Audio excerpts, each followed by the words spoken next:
This desk is embarrassing. Let's do something about it. My plans to replace that silly modern glass desk are centered around this cherry wood I cut 1 year ago. So this beautiful wood, I cut down this wild cherry tree last November and then Alaskan milled it into the pieces we see here today. And it's been in the basement drying since then. Finally, it's ready to use. And we're gonna make ourselves one boss looking desk with these bad boys.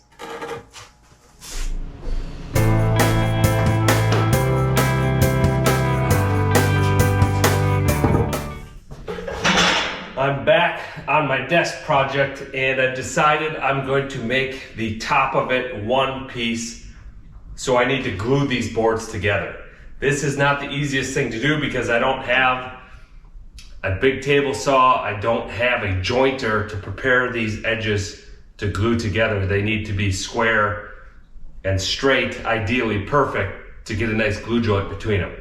I'm going for a pretty rustic look, as you can tell. I think I'm gonna leave this live edge on. I might scrape the bark off. But anyway, it's still gonna be more of a rustic look. So I don't care if I have a perfect glue joint and I don't have the equipment. I'm not gonna buy it just for this. I don't do enough woodworking for that. So what I'm gonna attempt to do, since these were Alaskan milled, before they were dry, I went and cleaned up these edges with my circular saw, and my circular saw isn't large enough to cut through completely on one pass, so I'm going to, after drying, these things move and warp a little bit. So I'm gonna clean up these edges with the circular saw and then use a hand plane to get the other ridge off, because if you flip over and try to cut from the other side, it's never perfect. So I'm gonna use a hand plane and just kind of fine tune the flatness, and hopefully I can get close enough for a wood joint. I'm gonna use a drywall square to mark these boards, to get a straight line to clean up with my circular saw. So we'll see if this works. I'm hopeful that this will get us close enough so that we can get a decent structural glue joint. That's the main thing I want. I wanna make sure that our glue actually holds. And this side is really high in the center.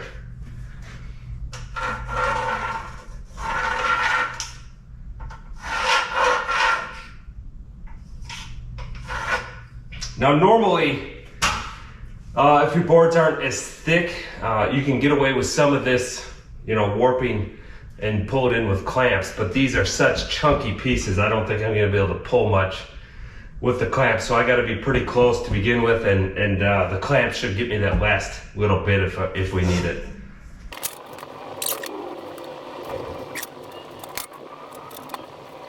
Really ideal conditions to be outside, but this just makes such a mess inside.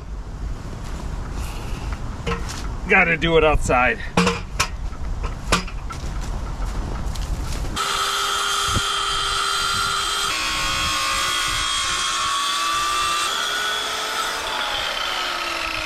My circular saw won't cut all the way through this thickness, so we've got this little ridge here. The rest of it actually cut pretty good. A little bit in this transition I need to clean up, but the rest of it's pretty good. And I decided to clean up this ridge with the hand plane instead of flipping it over and cutting again, because I'll just mess this up more.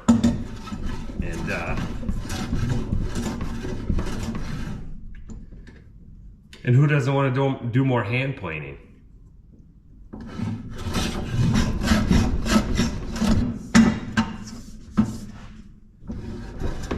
I'm done planing. Well, I think I'm done planing. I'm gonna clamp up now, but definitely made a lot of wood shavings. Okay, let's do a dry clamp and see if we can get these things pulled together enough for our glue joint. If everything looks good, we'll go ahead and get it glued up. Or punt. And maybe get some help from somebody who has some not terrible. Of course, our flatness isn't perfect, but I'm gonna do some hand planing on that to get the surface better. I can tap it with a hammer too. There's a bit of a gap here yet, and in the middle on each one. I think we might go ahead though and just see what happens. Let her ride here. I think that's about as good as I'm gonna get by hand. All right, let's get some glue on this thing. I've had enough.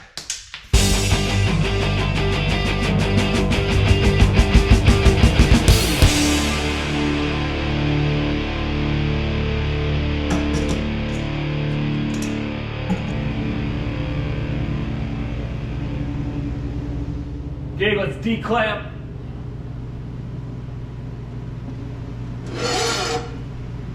It's stuck together. Well, I broke down and bought a powered hand plane. The block plane was working, but just too slow. I don't have the time with this much surface area to clean it up. And if I'm making a desk, I want the thing fairly smooth to write on and such. So anyway, we're gonna go with the powered hand plane. I'm doing a separate video reviewing this thing. Let's see if it's worth the money.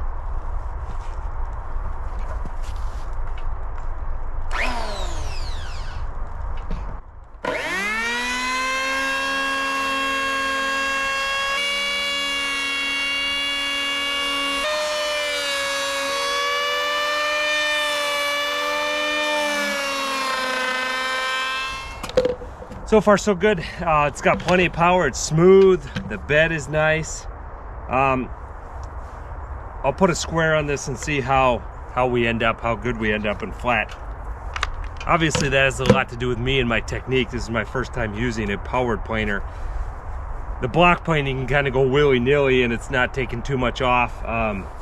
This, if you screw up a little bit, it's kind of significant actually. You can do some damage. Thankfully I've got plenty of thickness to work with here, so I'll get the hang of it. Kind of going diagonally. You can see I'm still low on the center spot, but I'm going to keep going on and see how we do.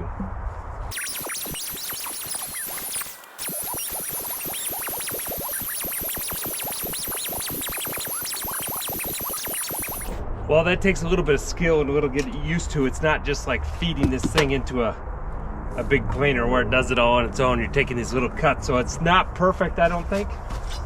Let's get a straight edge on here. Yeah, I'm a little bit high in the middle.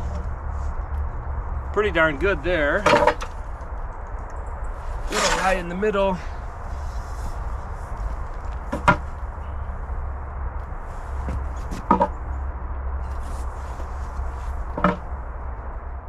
That's pretty darn good there.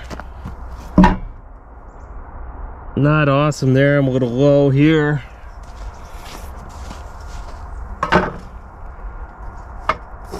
But not bad overall. I mean, for what it is, I'm gonna call this side good. I'm gonna sand it to get these other things out. Maybe I'll take the block plane and just clean it up a little bit. That allows you to fine tune it pretty good. Why don't I get that and see what I can do?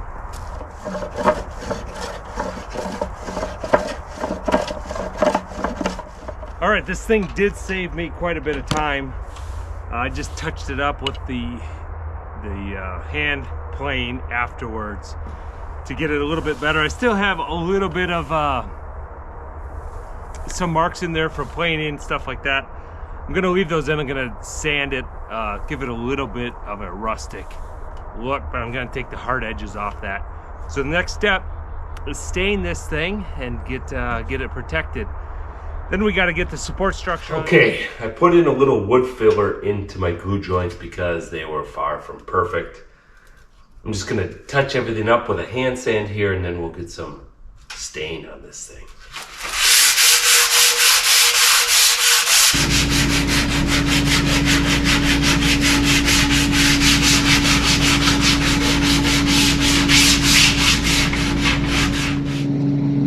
Let's get some stain on here.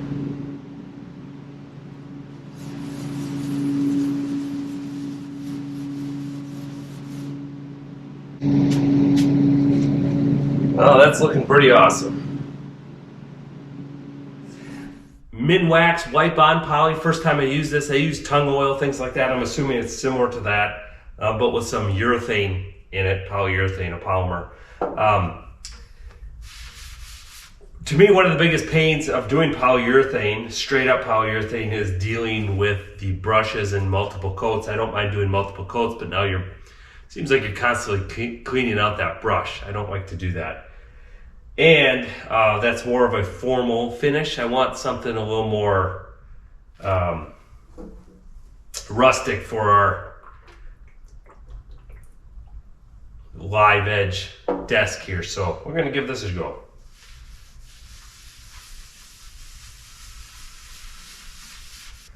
Well, that was a lot easier than using a brush.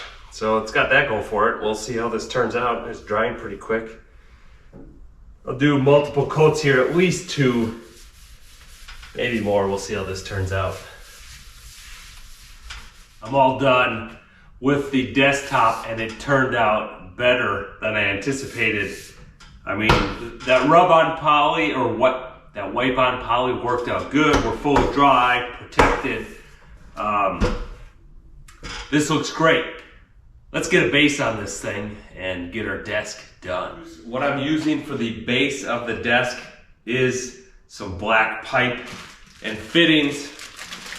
This Steel Tech brand is sold at Lowe's and has a lot of these nice fittings. So the advantage over these versus conventional steel pipe is all your fittings are threaded. So these are slip joints with a set screw to tighten it in, so we can use any length. If you use conventional pipe and threaded fittings, of course you just can't cut your pipe at any length. You have to buy pre-cut and threaded lengths, unless you have a pipe threading setup, which if you do, that works out well, but that's a lot of extra work. I like these slip joints. The other thing that allows us to do is fine tune our lengths within this slip joint and tighten with the set screw to level things out perfectly, so it's a little bit more forgiving than threaded joints and having to cut and thread your pipe to the exact length. So check out these Steel Tech. I think they work out quite well, have a nice pipe look, but they're a little more forgiving and easier to work with than those threaded connections.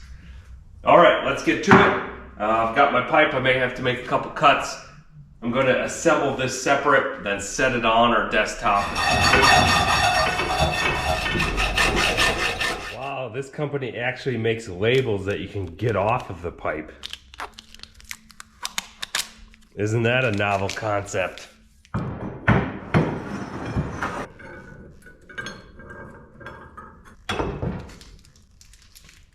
This base is going together pretty good. It's like a kind of an erector set. These are pretty nice to work with.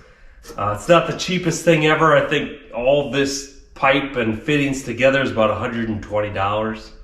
So it does add up, but I think it's a nice look, and it's easy to work with, so that's nice.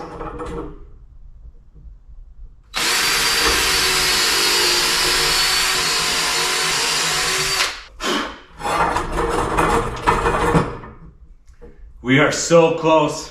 I'm excited to get this thing done, get it flipped over, and see what it looks like. The other nice thing about this, all these slip joints, once we get it on the ground, we can loosen things up, and if everything's not quite square, these feet are quite sitting square or nice and flat on the ground, we can loosen things up. And we've got a little bit of play in these slip joints where we can make stuff, square things up and make it sit level and correctly. All right, we just, the 2 last feet we have to put on here. Should be ready to flip it over. I'm excited.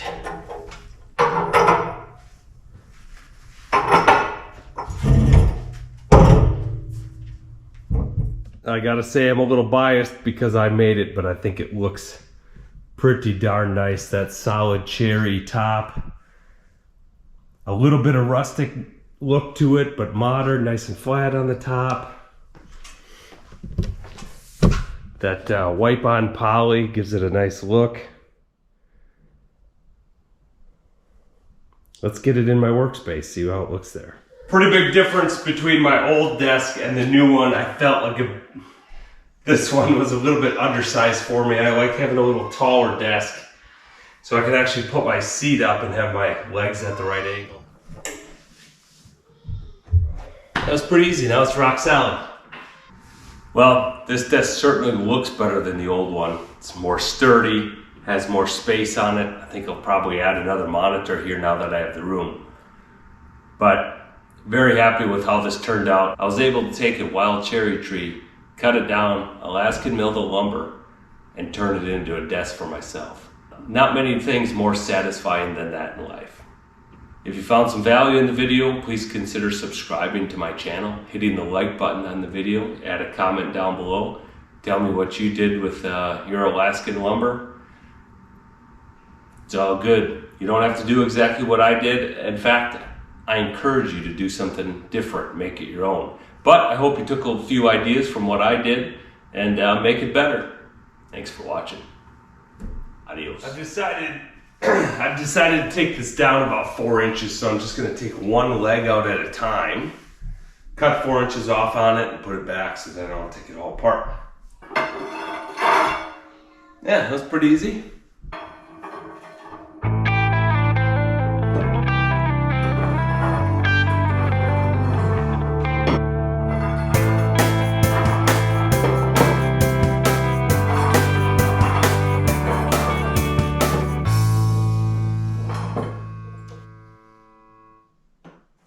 That's better.